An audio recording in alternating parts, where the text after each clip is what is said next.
Do you ever have your phone update at the most inappropriate time? That's what just happened to me.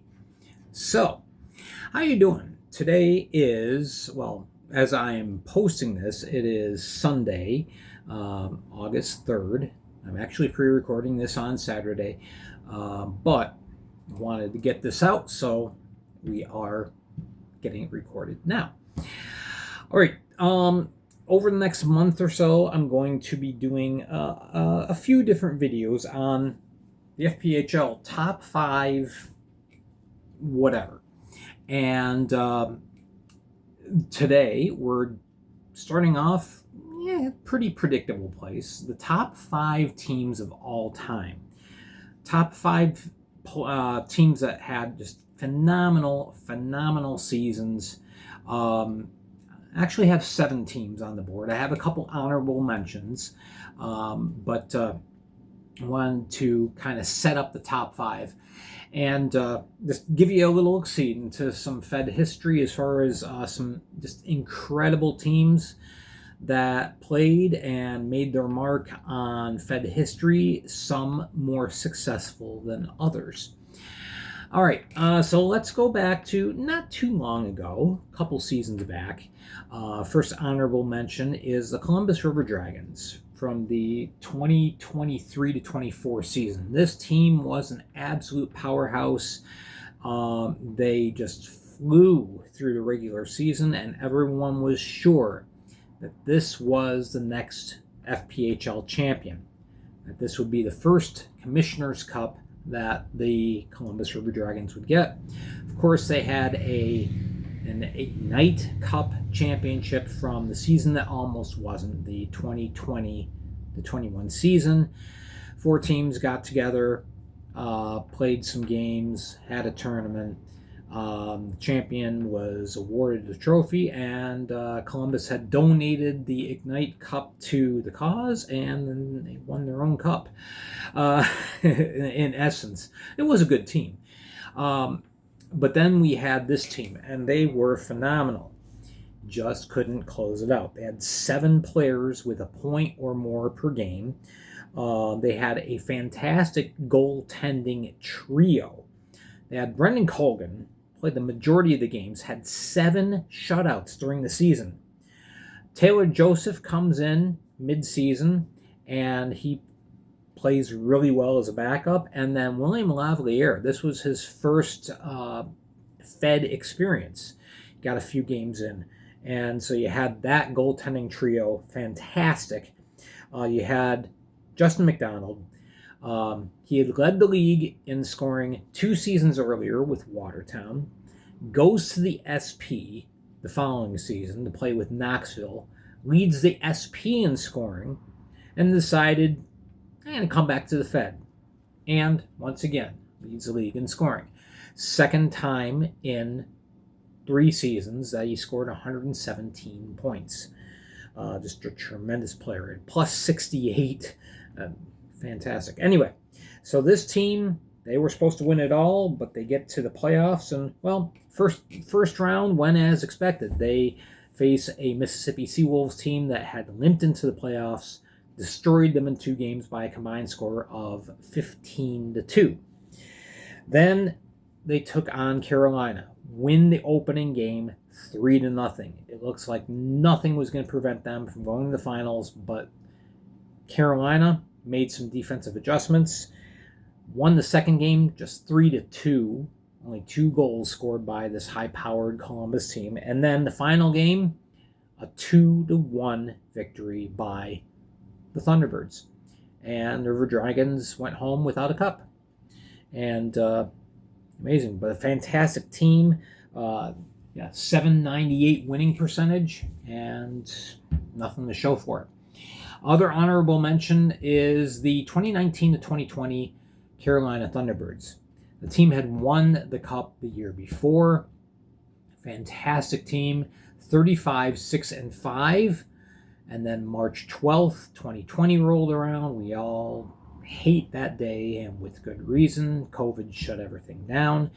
And you have to wonder, Could Carolina have actually been the first team to win back-to-back championships in the FPHL instead of the Binghamton Black Bears?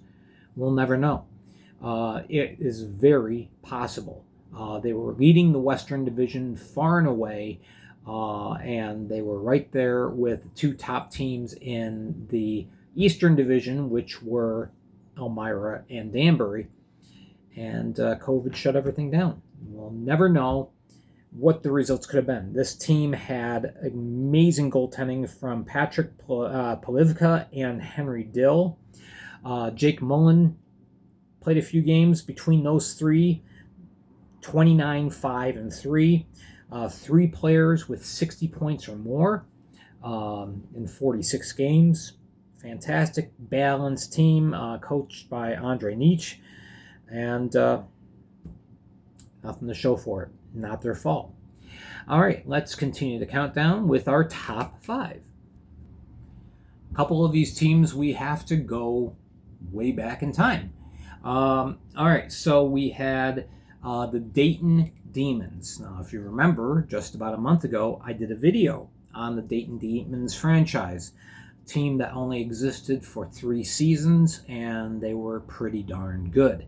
But this first year of Dayton Demons, really, they had the best team. Even though they won a championship the following year, that team really wasn't as good overall as the first Dayton Demons team. You had 10 players, 10 averaging at least a point per game. You had Ahmed Mahfouz with 111 points and Jason Hill 105. Absolutely fantastic. Jeff Rose, great in goal. Went 22, 4, and 3. They had a great season. They went 22, 1, and 1 at home in the old Hera Arena, and just steamrolling through everybody. And they got off to a slow start too. They lost like 3 of the first 10 games, and yet they ended up with a record of 42, 6, and 3. 21 game win streak, which at the time was an all-time record. Wouldn't remain that way. That record would be broken, but fantastic team. They go in, they easily breeze by the Dashers. No, not the Dashers, excuse me. It was the Thousand Island Privateers. They got by 3-0 in the first round. Back at this time, all rounds of the playoffs were best of 5. There was only 7 teams in the league, so why not? Anyway, they get to the finals, face off against a Danbury Whalers team that had finished way behind them in the standings, and end up losing 3-0, 3 games straight to the Whalers. The Whalers get the cup, and Dayton Demons, they go home, prep for next year, win the cup the following year. But this was by far their best team. Number 4, the Port Huron Prowlers of the 2017 to 2018 season. Fantastic team. They had won the cup the year before. They finished 2nd place. And did I do it right?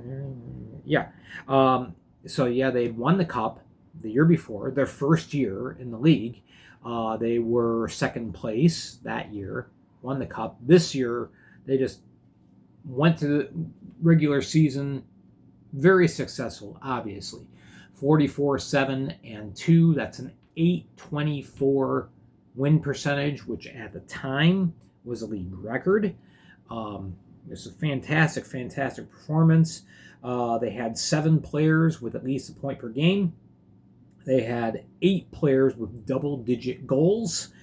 And they had a goaltender who turned in one of the great performances of Fed history. Michael Santaguida had a record of 23, 1, and 1. Yeah, 23, 1, and 1. 938 save percentage. Incredible. And a 2.24 goals against. Now, remember, the farther back you go in Fed history, the more scoring there was, with the exception of the very first year. But typically scoring was higher than what you see now. And so a 2.24 goals against was phenomenal. So they go and take on the Dashers. It was the first year that the Danville Dashers were good. And they lost the first game and then come back and win 2 1-goal games against the Dashers. That propels them into the finals against Watertown. They win the opening game fairly easily and then drop 3 straight. Yeah, it's just like they ran out of gas. Joe Pace was on this team, and he has always bragged that he felt like this was the best team in Fed history. I'd contest that. I put him at number 4, though. But yeah, very, very good team, and fell short of the championship. Would struggle for a number of years after this year until just recently, the last 2 or 3 years. They've gotten better and gotten better and gotten better. And very interesting to see what they're going to do this upcoming year. All right, let's go to team number 3. That would be the New Jersey Outlaws. Kind of a one-hit wonder. 1 year in New Jersey, team relocated to Williamsport, Pennsylvania, became the Williamsport Outlaws. Were playing really well, and because of financial issues, folded mid-season. But New Jersey, an incredible team, 42-6-3, a 799 win percentage. This was in just the second year of the league, the 2011-12 season. 123 points, and they were really, really something. Chris Ferriolo was the coach of the team. You had players like Travis Kaufelt, the first 100-point scorer in league history. You had Matt Punteruri on this team. You had Trevor Karasevich. You had Billy McCreary. In goal, you had Dan McWhinney and Adam Decker, both excellent goaltenders. McWhinney with 24 wins, Decker with 18, both goaltenders with an under 3 goals against. You had 43 goals by Kevin Cooper, 10 players with double-digit goals. This team was just insane. They go to the playoffs and sweep. 3-0, 3-0. They go 6-0 in the playoffs and win the Commissioner's Cup, just the second year of the FPHL. Fantastic team, and it's really a shame the way things ended up with the franchise. They couldn't reach an agreement with the arena. That's why they moved to Williamsport, and then after 41 games in Williamsport, they faded into oblivion. Kind of sad. Number 2 team. Yep, it's the number 2 team. Last year's Binghamton Black Bears, the last championship that we saw. Fantastic team that went 49-6-1, an 851 win percentage, not the best in league history. Isn't that insane? You go 49 wins in 56 games, and it's the second best in league history. That's incredible. So yeah, you can guess who's under the piece of paper. But talking about this Binghamton Whalers team, highlights of the year: they had an 18-game winning streak. They never lost 2 in a row. They had 12 players with 10 or more goals. Talk about balanced scoring. Goalie of the year, Connor McAnanima, 33-1, a 922 save percentage, 2.08 goals against with 4 shutouts in the regular season. And then he had that amazing playoff run where he posted a 0.88 goals against, a 970 save percentage, and 4 shutouts. Just a goaltending performance for the ages. So the team goes 7-1 in the finals. They did lose one game to the Port Huron Prowlers, aforementioned. That really threw a scare in them in the divisional finals. Went down 1-0 and took the next two games. It'll be the only playoff loss that they would have. You had the D-Man of the year, Dan Stone, 45 points, and led the league in plus minus. You had the team coached by Brant Sherwood, this fantastic club. And, of course, we saw the results. They defeated the Carolina Thunderbirds 3-0 for the second straight year. And this was the second best team of all time. That's because we had number one, and that is the Carolina Thunderbirds from the 2018-19 season. Sorry, the logo is lopsided. There we go. This was the team. Just absolutely insane. Team that went 49-6-3. So they played 2 more games than Binghamton Black Bears did. And because of that, they have a better winning percentage, .856. A couple extra points there. So, that was 149 points compared to 143 points that the Binghamton Black Bears had for most in league history. This team was stacked. 11 players with double-digit goals, 5 players of at least 40 or more points.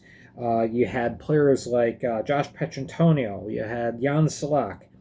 Sounds familiar? Yuri Pargas, for those of you who remember him. He was another great Czech that came in and played for Carolina. You had Peter Panacek was there. You had Joe Cangelosi. You had Yuri Pastuka. A lot of familiar names that are still there. Just insane. And then, of course, you had Christian Pavlas in goal. 33-2, a 177 goals against average in the regular season. .932 save percentage and 5 shutouts. Totally incredible. Wasn't quite as sharp in the finals, but he didn't need to be because the team picked him up. The team played against Port Huron first, won that 2-0. Faced off against the Elmira Enforcers, and it did take 4 games, but yes, they won the cup 3-1. And just an absolutely incredible team. This team had a league record 24-game win streak. 24 games. That's incredible. So we had a couple of great win streaks among some of the great teams. The Port Huron team, they won 18 in a row. Binghamton won 18 in a row. You had the Demons winning 21 in a row, and then 24 in a row for the champion Carolina Thunderbirds. To date, their only championship that they have gotten in the FPHL, but again, one has to wonder. You had this. And then, 3 seasons ago, you had them facing Danbury, winning the first 2 games, and then losing in double overtime to the Hat Tricks. It was a great play by Michael Marchand by the Danbury Hat Tricks to win the title there. So, and that seems to have been the best opportunity because then they lose 3 games to the Black Bears. They lose 3 games to the Black Bears. Will happen this year. Hard to say, but this by far, I will say by far, the best team in FPHL history. And there you go. There's your top 5 list for this go round. Maybe you have an opinion. Maybe you feel that one of these other teams were better. Leave a comment down below. Let me know. I never have a problem with differing opinions, just as long as they're stated kindly and politely. That's the only requirement I have. All right, so leave a comment down below. Make sure you're subscribed if you haven't already. Hit like on this video, and make sure to follow me on Facebook. A lot of interesting trades happened over the last couple of days, and we're going to talk about it on Tuesday right here on YouTube. So make sure to check that out. Yeah, a lot of interesting changes in the FPHL. Also, make sure that you're following me on the Flash Audio Network. The links to the different platforms are on my Facebook page. All right, thank you so much for watching. I'm Gary Ryan for the Fed League Flash, and have a great week ahead. We'll talk to you in a couple days.